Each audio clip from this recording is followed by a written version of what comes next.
In our last episode, Marathi pulled off her cunning plan. A combined army of Stormcast Eternals and Daughters of Cain entered the 8 points through the Genesis Gate and split into two forces. A distraction army, led by Lord Celestin Nyalot, whose fast-paced vanguard forces were led by Lord Veritant Van Brecht, who will become important later on in the story, was slaughtered to the man, and many of these Stormcast Eternal souls were actually trapped in the 8 points by a curse woven by the gaunt summoner known as Tome Eater. And Van Brecht chose suicide right before kind of that window of opportunity closed that his soul could arc back to Azira and warn Sigmar of this new weapon. The second force, led by Morathi, made it into Varenthax's maw, where the High Priestess's betrayal was made plain when she sacrificed her Stormcast Eternal entourage or attachment, whatever you want to call it, and siphoned away precious Varanite from the Chaos Fortress. With all the tools she needs at hand, Morathi uses her shadowy, pathways of Ulgu to return back to Hagg Narr, and this is where Act 2 and this episode picks back up. See, Varanite is a very strange material, as we covered before. In its natural state, it presents as a thick, viscous liquid, described often as gore and blood. But it can be crafted into solid objects, and while it typically warps and twists anything it touches with the power of chaos, there are ways to transmute it so that the corrupting force is removed, but it retains that powerful magic that makes up the 8 points. Basically, you can put the safety on, if you want to word it that way. And when the second act of this book opens up, that's exactly what's happening. Morathi is in Hagg Narr, while her most trusted servants toil away around the Mother Cauldron, feeding a torrent of precisely measured ingredients into this horrific concoction. Now, these Daughters of Cain with her, for the most part, have no idea what's going on. Morathi has used her position as High Priestess to convince them all, oh, everybody, this is some grand ritual that's going to see Cain brought to life once more. Promises that their god will walk amongst them once again. Only her trusted cohort, the closest of the close, know the truth, that this whole plan is about asserting Morathi as a true deity. Unbeknownst to Morathi, though, she was followed out of the 8 points. We've been seeing this figure kind of hover in the shadows throughout the story. Galavia Sinheart, the herald of Slaanesh that the Dark Prince has been sending visions to. We first met her as the forces of order made their entry into the 8 points. She stalked the shadow tunnels and trailed Morathi back to Hagg Narr. Still, visions and messages from Slaanesh played through her mind. Her master was calling her ever closer, desperately seeking to be free among the realms again. Now, at this point in the story, everything kind of pauses to give us some much needed context for the next section, and I really do appreciate that. You see, there's actually a lot of maps in this book, and one is the entire region around Hagg Narr. And this is actually one of the first real meaningful glimpses into Ulgu that we get. There's been little bits here and there, but this is a really great summary of her specific area. And while the map in its entirety has a lot of cool little things going on, again, grab this book if you're curious, what's really relevant to us today is the fact that a city of Sigmar has been founded and is rapidly expanding nearby Hagg Narr. This is likely the closest outpost for other forces of order, but truthfully, the citizens here in the City of Scoundrels, as it's called, were fiercely loyal to Morathi. The name of this city, of course, was Mistoven. And actually, that's a correction here. Someone in the comments, thank you so much for pointing this out. I said Misthaven before, but it's actually one of those A's that has like a little O over it. And in the Swedish language, it sounds like an O to us, so it's Misthoven. Surrounding the entire region also are a series of towers and fortresses and bastions for the Daughters of Cain. It makes sense. This is kind of Morathi's home turf. And there are some really cool bits about them. What's mysterious, though, is that inside of these outposts, Morathi is hoarding the strangest thing of all, the Chaos Champions. Like, she'll go out, she'll defeat a Chaos army, and then take anyone important as a prisoner. Right? Followers of Khorne, Nurgle, Tzeentch, Undivided. For whatever reason, it's unknown at this moment, but nobody who follows Slaanesh. And what's really funny is this is actually a fantastic tie-in to that new, I believe it's called Shadow and Pain, the two-player box set. The hero from that set, the Slaanesh mortal hero, is the one who kind of gets a glimpse in. He's the only one who sees what's going on, but he has no context for understanding what's really happening. And I thought that was a nice little nod to that story arc, that setting within that box.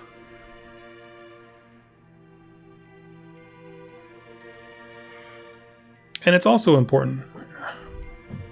And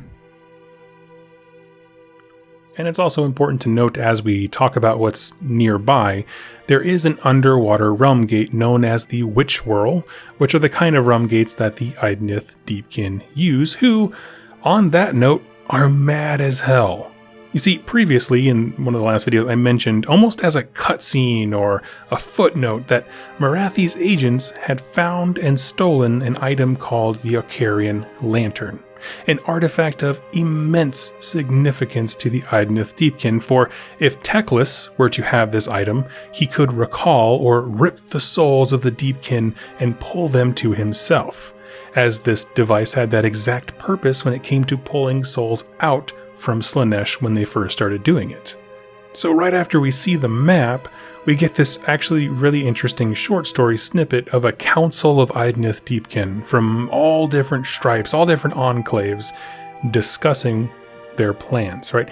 And while they all have very different values and temperaments, remember, to them, getting this or having this lantern stolen is a potentially apocalyptic event. They could all be wiped out by this if it gets into the hands of Teclis or somebody who wants to hurt them. And so a war council is formed and they set off to assault Hagg Narr itself, knowing that it was Morathi who was responsible, but they don't quite know at this point if she acted alone or if she was a part of a larger force of order, like did Teclis hire her to steal this thing? They have no idea. They just know we need that lantern back.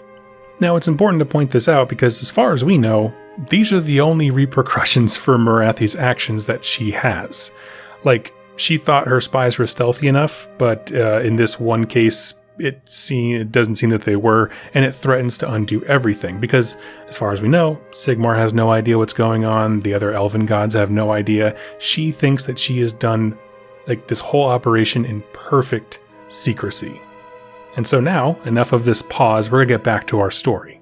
Morathi is brooding in Hagg Narr, anxiously preparing for her great ritual, knowing that time is running out before, Sigmar or somebody else in the Pantheon begins to sense that something's happening, something's wrong. And Hagg Narr is described in a bit more detail here, and we're going to talk about it because it is actually very important to the next scene.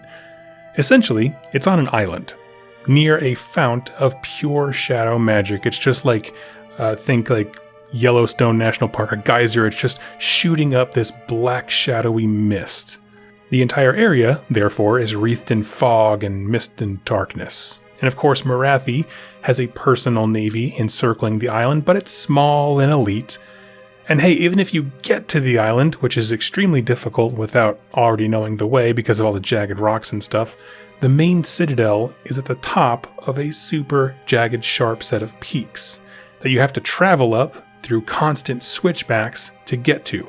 And hey, even if you make it that far, you still need to actually fight the Daughters of Cain. So it would be an immense show of strength to take this place, but Morathi knows it's not invulnerable. Like nothing, no wall is unbreachable, and as far as she knows, if Sigmar somehow learned about her deception, Stormcast could drop down from the sky and all of a sudden her navy and the island doesn't matter, they're just on them. So Morathi reaches out to her allies over in Mistoven, specifically the Scourge Privateer elements within, and essentially hires them all to defend her island, and if nothing else, to supplement her army until the ritual is done. And they go out there. There's a Black Ark, which is a fully functional fortress on water. These things are huge to the point where it has several piers jetting out from its sides, and each of these acts as its own fleet. So she is locked, loaded, and hunkered down, armed as much as possible without drawing too much attention. But when this flotilla here cannot see, and what Morathi is not expecting, lies below the surface of the water. You see, she didn't know the Idnith Deepkin were tipped off somehow about who stole the lantern. They don't know that one of her spies got captured. She assumed that they had died, and they figured out through, just different reasoning that, Morathi clearly stole the lantern. And so when High King Volturnus, leading a grand army of Deepkin from literally every enclave, surged from the sea, nobody was ready. The High King knew this assault would be costly, but again, specifically to the Deepkin, this has the potential to be an extinction-level event for their race. And so if they need to get that lantern back, right? If it falls in the wrong hands, they're just gone. So to them, this is like a Hail Mary. And for the moment, we're going to take the perspective of the defenders, the Scourge Privateers and the Daughters of Cain, right? They nestled the main part of their fleet right in the most well-known entry point to Hagg Nar, a place where the waters are even slightly able to be navigated. It's hard to see for everyone, but at a certain point, the sailors and pirates look out and they see a wave. Not just any wave, but a colossal tidal wave, something clearly unnatural for this area, as if the fabric of the ocean was bowing towards them. And they all braced for impact, thinking it was just going to rock the ship, but right before it hits them, the water splits open, and a bull rush of 12 fully armed Leviathans surge directly at them. Each one of these things is a living siege weapon, but moving gracefully in the air thanks to the ether sea, but leaving a trail of devastation in their wake. The maw of the Leviathans are snatching up like whole cannon batteries, and men in its talons on the flippers are carving deep gouges into ships, and some of the smaller ones it's cutting straight into two. And upon the backs of each of these things is a full complement of Deepkin, all firing harpoons and throwing spears. And all the cannons of these ships needed to be realigned because they figured they'd be able to get a few shots off at range if anyone did, sail towards them. But now the enemy is like in their nose and they were not ready for it. And those cannons that did fire accurately, it was a mix. Some of them would hit the Leviathan and bounce right off because they are like the armored tanks of the Age of Sigmar world, shy of actual tanks from Cities of Sigmar. But then a few of them did land. And this whole Leviathan rush is just the main shock army, because directly behind it are a wave of thousands of Namarti, thralls and reavers, and they are making a mad dash for the cliff face, hacking and slashing all the way. And they do have some trouble. As we mentioned, this is really a hard bit of terrain to pass through with the sharp cliff face and the switchbacks and all of that. But after several waves of Namarti push further and further up the pass, things are not looking good for the Daughters of Cain. But there's a spirited back and forth between the forces until a horn blows and High King Volturnus comes off from the side, leading a flanking force of every Deepkin model that people complain about on the tabletop, right? Eels for days, both the offensive and defensive one. And turns out they're equally good in the lore as they are on the table, because they absolutely shred through the bulk of the remaining defenses.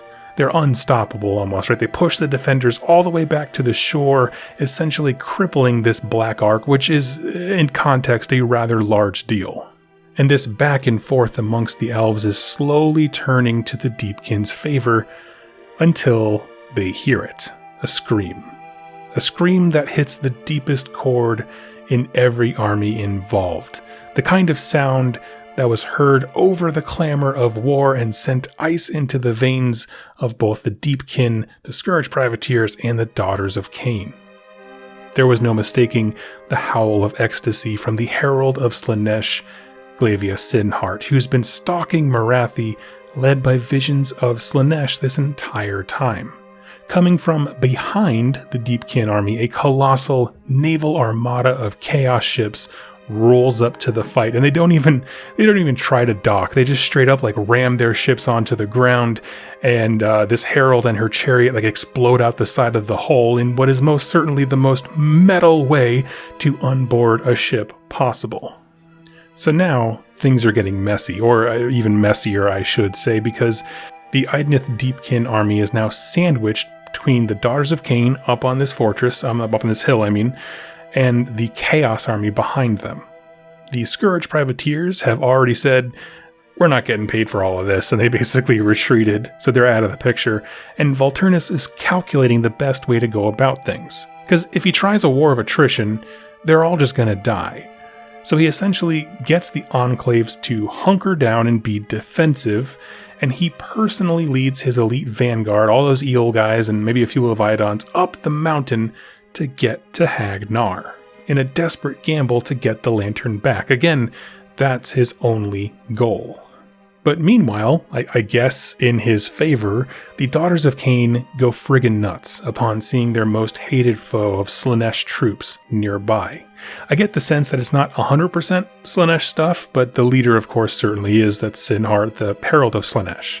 And the Melusai and Caniri start breaking formation and hurling themselves into the fray against the Chaos line, so filled with rage that any form of tactical thinking is just gone. So with the defensive line of Daughters of Cain falling apart, and the Deepkin coming in with a spearhead assault coming right at the Mother Cauldron and Marathi, a full Chaos army just popped up. The stakes have never been higher. And friends, I'm so sorry to do this to you, but this is where I'm going to pick back up in tomorrow's video, because there's a lot of stuff to cover about this next snippet, and I don't want to miss a beat or feel like I need to rush through a single word of it. We're going to conclude this battle, talk about its aftermath, because there is so much more to talk about. But I want to end here and just say, why is this cool? Specifically this kind of setup for this battle. It's a mash, and I love it when battle stories are messy. I got kind of bored, to be honest with you, with some of the Rumgate War Black Library novels where it was like, Nurgle's winning, push back the Stormcast, and then reinforcements come, and then push back the Nurgle, and oh, it's the victory. You know, it's very easy to track, whereas the alliances involved and the fact that they're all elves of different stripes, and just kind of that kind of stuff, it just makes the battle so messy. And then when Slaanesh's troops enter, the reactions of the various, elven races, the Scourge Privateers are like, nope, and they leave. The Deepkin try to reassess, and they're still driven by one singular goal, getting the lantern. And then the Daughters of Cain just begin to fall apart with so much rage. Like, just having them show up and letting us see the reaction of these three specific types of elves in the Forces of Order was really, really cool. I will also say, I've never, held my finger over the buy button on a Leviathan more than after reading that scene where they come through and there's scooping up huge hunks of the Black Ark in their mouths and they're shredding stuff. To me, it's the same kind of thing I felt when, if you remember the Wrath of the Everchosen, when Lady Olander breaks into the 8 Point, she does so with a bunch of black coaches, and they just stream in and just start wrecking face and cannonballing. It's that same kind of thing where it's just yes, this is so cool. It's everything you imagine this model doing in your head, kind of a deal, as you're painting it. I like that both forces here, or at least I'd say all three of them, are taking a beating. No one seems triumphant. No one's walking away from this, looking like a hero. Everyone's a bad person in this story, and that's what makes it awesome. Is everybody has a bloody nose. They're all getting beaten and punished and pushed, and alliances are getting strained and twisted, but at the end of the day, they make fantastic fights to read about. And so friends, let me know your thoughts down below. If you're a Deepkin player, I'd love to know your thoughts on this scene, just because I've never read a scene with Deepkin in it that made me so excited for the army. It's not an army that I've really been pulled to a whole lot. I love some of the models, but not the entire range. But this is one where I was like, man, that sounds legit. It just sounds so cool. And same goes actually for the Daughters of Cain, who are defending themselves, because we never read about them being defensive. For the most part, they're always on the offense, and so I thought it was a cool little change of pace. I liked it quite a bit. Let me know your thoughts in the comments down below, and I will see you early tomorrow morning for the conclusion of the second act of Broken Realms Marathi. Thank you all so much. Happy wargaming. Hey everybody, I hope you enjoyed that video. It was made possible by the folks over here to the left. These are my top supporters over here on YouTube and on Patreon that keep this channel going. If you'd like to learn more about how to become a supporter and get some cool things in the process, like exclusive pictures and interactions with me, and get your questions answered here on the channel, go ahead and click any of the links down below or the join button on the community page over on YouTube. Regardless of your choice, I wanted to thank you so much for joining me with this video, and I look forward to seeing you in my next one. Happy wargaming.